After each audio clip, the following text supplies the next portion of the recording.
Hey, it's Tpok, and I'm back in Katawa Shoujo. It's been a while. Sorry for everyone who has been asking for it. Then I put one out, and then I haven't put one out since then.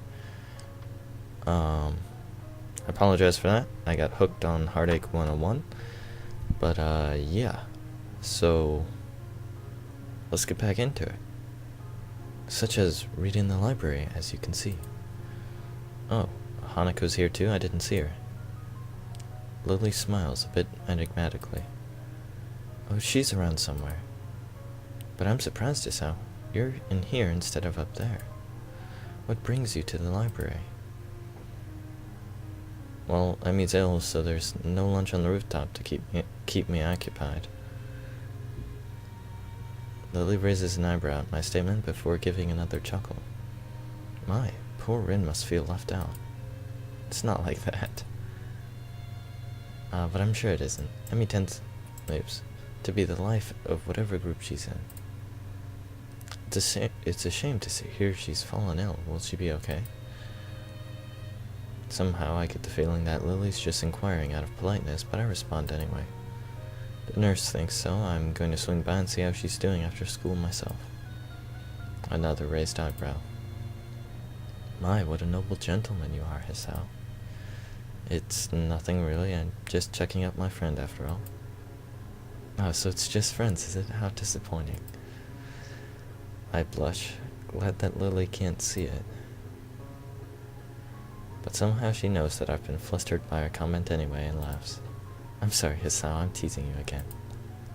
Please do tell Emmy that I hope she feels better, won't you?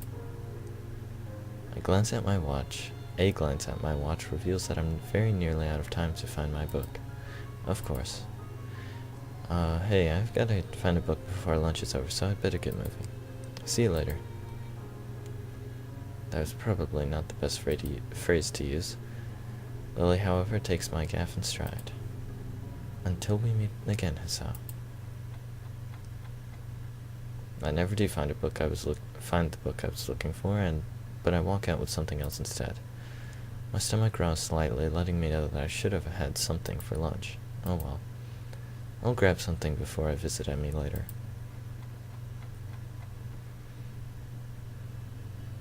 It seems as if time has decided to slow down for the express purpose of annoying the hell out of me. Class feels like it drags on for ages. I suspect that my being consumed with worry probably has something to do with it. Blessedly, the bell rings and I dash out of class, drawing a few raised eyebrows, I'm sure. I have spent the majority of the day fretting as unobtrusively as I could. Even though the nurse thinks that Emmy is perfectly okay, I want to see for myself. It doesn't take long to get to the girls' dormitory and make my way to Emmy's room. Standing outside her door, I suddenly pause. What if she's resting? I'd hate to wake her up, especially if she's still feeling ill. Then again, if she sleeps all day, then I could throw off her sleeping schedule. But rest is important if you're ill, isn't it? I can't decide what to do, so I settle for standing outside the door and looking like an idiot. Then I hear Emmy's voice from behind the door. Thanks for your concern, but I really am okay. She talking to me? I'll see you at practice tomorrow. Guess not. Still, clearly she's not asleep, so I can knock without worry. So why this clenched feeling in my gut? I wasn't nervous about dropping by the other day, so why today? Granted, I still haven't really had time to figure out this newfound interest in Emmy's well-being. I don't have a lot of experience in the matter, of course, but certainly this seems to go far beyond feelings of mere friendship. But could I take that step? Could I even bring myself to risk what I have right now? I mean, it's enough to be friends with her, isn't it? Either way, shouldn't I just open the door and see how she's doing? That's why I came here, right? Well, she's not dressed yet. The image that flashes through my mind causes my heart to skip a beat, literally. I didn't notice anything. Should I need to censor? I should probably not ever think those thoughts again. Not if I want to avoid a heart attack. I suddenly realize I'm still standing in the hallway looking like an idiot. Emi still seems to be in the middle of a conversation, but I knock anyway. Hopefully she won't mind the interruption. You worry too much. Come in, the door's unlocked. So it is. I open the door and step in, which is about where my thought process comes to a grinding halt. Emi is sitting up in bed, her hair tousled from a day spent asleep. I think this is the first time I've seen her without those familiar beads in her hair. Her gym shirt and bloomers, obviously hastily put on before I came in, are creased and folded in less than proper storage. Her legs lie bare on the sheets. I've never seen Emi without prosthetics before, yet here she is, slender legs terminating in stumps just below her knees. But odd as the sight is, I found myself more captivated by everything north of the waist. It seems that Emi has finished her conversation with whoever was on the phone with her, and is now watching my reaction closely out of her one open eye as she wipes the sleep from the other. Her expression, far from being embarrassed, is rather one of a surprisingly wide yawn, one perhaps appropriate from such a small mouth. A grin that for a brief moment seems almost flirtatious tugs at the corner of her mouth as she takes the sight of me in. I can do nothing but remain in a state fluctuating between fear, confusion, and not a little bit of lust. Emi hastily sweeps her hair out of her eyes, fixing it back into place before addressing me. You seem a bit caught off guard, Hisao. A wave of laughter erupts from her, and I find myself grinning and rubbing the back of my head ruefully. Sorry, I've just never seen someone so disheveled and look so attractive. Never seen you without your legs on. Never seen you look so... sorry. Emi giggles again and moves to sit up a little straighter. I'm caught up in the movements of her shirt, very nearly losing myself. I was wondering what your reaction would be. The nurse called and told me you were going to drop by, you see. And I know you haven't seen me, well, you know, without legs. I responded in a tone of casual surprise. Oh, you didn't have them on, I didn't notice. This is almost the truth, I very nearly didn't. I'm not trying to be suave or anything, mind you. Somehow I think Emi would get offended by that. Instead, she sticks her tongue out at me and chucks a pillow at my head. Ass. I deftly catch the pillow and take careful aim before throwing. Emi laughs and rolls to one side, dodging my shot, the shifting of her shirt distracting me enough so that the next thrown pillow hits me right between the eyes. Oof. I retaliate, of course. And once I've retaliated twice, well, a war was bound to break out sooner or later. And really, when Emi appears to have far better aim than me, well, it was just a matter of time before I'd have to resort to a suicidal charge. That does not sound good. Don't do that. Gotcha. Eat. Bam, smack, biff. What did you just do? I'm scared of what you just did. And once the charge was accomplished, well, of course I'd have to wrestle the pillows away from her. And with that kind of struggle, of course we'd wind up in this sort of position. Okay. And so I find myself staring down at her from my position atop her. She's grinning, eyes sparkling with amusement, maybe a little sweaty now from our tussle. Her chest is heaving up and down, sucking in air. The small bit of my brain that is not currently enraptured by the sight and smell of her observes that she must still be ill, because her stamina is not what it should be. We stay that way for a while. I'm not sure how long, because everything seems to go fuzzy. Everything that isn't her, anyway. Her eyes meet mine, and deep inside them, I almost catch a glimpse of, fear? Longing? Hope? Emi? A cough suddenly convulses her, and I'm almost stumbling my haste to get off to apologize for everything. Sorry, I shouldn't have. It's fine, it's fine. She gives me a reassuring pat on the shoulder. So, what brings you here? She's still breathing hard, and that causes her voice to shake slightly. Well, before I was so rudely assaulted by pillows, I came to see how you were doing. Wham. This earns me another shove, and I very nearly fall off her bed. Emi's eyes sparkle again, and I wonder how I've never noticed how attractive they are before. Consumed with worry, were you? Her tone is mocking, haughty, teasing. She throws her arm across her forehead dramatically, and grin still apparent from underneath. Couldn't bear the thought of me laying deathly ill. As we both recover from our brief wrestling match, Emi appears to have fallen back on teasing me. Well, I wouldn't say consumed with worry, but after you didn't show up this morning like a total wuss. Emi pouts, crossing her arms petulantly and sticking her lower lip out. It's not my fault. Nurse wouldn't allow it. Sure he wouldn't. I completely believe you. Emi sticks her tongue out again. You're such a jerk, Hisao. So how was your day then, eh? Did you enjoy slacking off? Not really, the phone woke me up pretty early on. The phone? Yeah, the captain of the team called to make sure I was doing okay.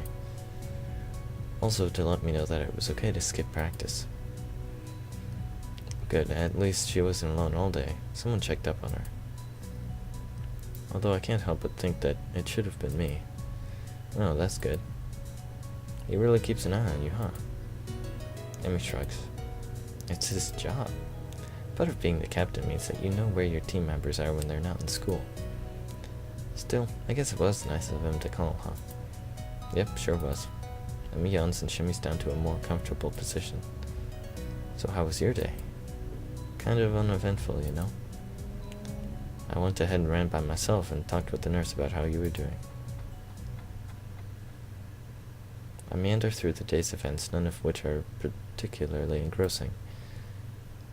That's when I'm distracted by an arm finding its way across my waist. It seems that Emi fell asleep while I was talking, so I draw her blanket to cover us. She's rolled over onto her side, and now one leg is thrown over my legs, effectively trapping me. Hey. It seems a shame to wake her, but I have things to do. I gently shake her, but in response she only tightens her arm's grip on me and sighs a little. My resistance to this position crumbles rather quickly. The feeling of her body breathing steadily is both calming and incredibly stimulating at the same time. My breathing cannot decide if it wants to relax or speed up. Relaxation wins, and I find myself putting an arm around Emi. I think I'm in love. The words slip out and hang in the air unnoticed. At least I've hoped they've gone unnoticed. Emi whimpers weakly through her dream, and her grip suddenly tightens again. For the first time since I've known her, I see tears running down Emi's face. It feels like my heart is about to break. I instinctively tighten my own grip and stroke her hair in what I hope is a soothing manner. Words of comfort, meaningless in this situation, spring to mind. Maybe I should wake her. Are you supposed to wake people having nightmares? I can't for the life of me remember. The decision is taken from me as Emi suddenly jerks awake with a cry. Dad! This is more than I think I want to hear without her knowing. I quickly sit upright and gently shake her through shoulder to stir her. Hey, you okay? What a silly question. Huh? What? Hisao. She shakes her head as if to clear it and quickly wipes her eyes. You had a nightmare, I think. Emmy shudders again and glances up at me, a little cautiously, as if unsure whether or not she's actually up. Yeah, I guess so. You wanna talk about it? A speedy internal debate seems to be going on in her head, which resolves itself with a shrug. Nah, I don't really remember much of it. Pretty sure she's lying to me, but somehow I don't think I could press the issue. Emmy shudders again and turns toward me, looking a little sheepish. Sorry for falling asleep on you like that. I keep my voice as soothing as I can. Hey, don't worry about it. You've been ill. Yeah, I guess that cold medicine's just made me a little drowsy. I guess so. Emmy does not strike me as the sort of person who'd fall asleep at the drop of a hat. Rin maybe, but Emmy's far too energetic. Emmy gives me a half smile at my response, and then just like that she's back to her old self. Well, prepare yourself for tomorrow morning, Hisao. We'll have to go twice as hard to make up for today. But I went running this morning. No excuse. Okay, fine, I'll be ready for you. Emmy nods, satisfied. Good. I take this as my cue to exit. Well, I'd better get going, especially if I want to get enough sleep for tomorrow. I hop off the bed and head for the door. Hey, Hisao. I pivot neatly on my heel and face Emmy. She opens her mouth to say something, and then in another first, I see her falter slightly. She closes her mouth and opens it again. Thanks. For dropping by, I mean.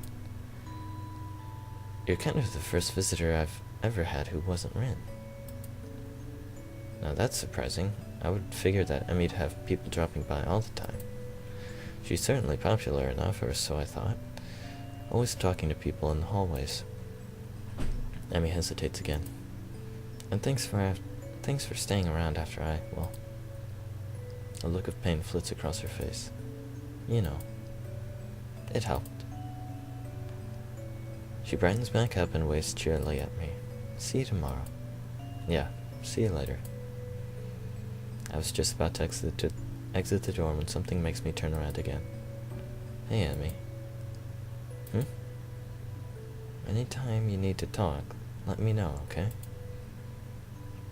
Emmy seems taken aback by this offer. Her grin gets even wider. Sure thing, Hisao. See you in the morning.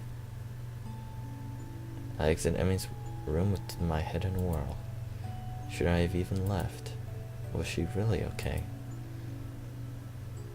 I want to turn around and march back down the hallway, open the door and tell her. Tell her I love her. Tell her I think she's beautiful. And tell her that I'll be there when she needs me. I want to stay with her, to hold her close as she falls back to sleep. How many nights has she woken up like that? Only to find that nobody's there. I want to be that person she can be with when that happens. It's a silly thought, I know. We don't even know each other that well, do we? The whole idea, while exhilarating, also makes me feel worry. Worry, perhaps, that I'd overstep my bounds. And now to add my troubles, it seems as if Emmy herself already has an interest in someone else. This track captain of hers who seems so interested in her well-being. True, I've only seen the two of them together a few times, but that doesn't change the fact that they seem to be better suited to one another. Why are you saying this, man? They both run. Okay. That seems to be it. You run with Emmy as well, and you eat lunch with her too. And I guess you just talk to her more. So why would they be... You're not making sense. There's nothing really to be done about that. I need to take my mind off this whole situation. I've got homework to do. Maybe that will distract me.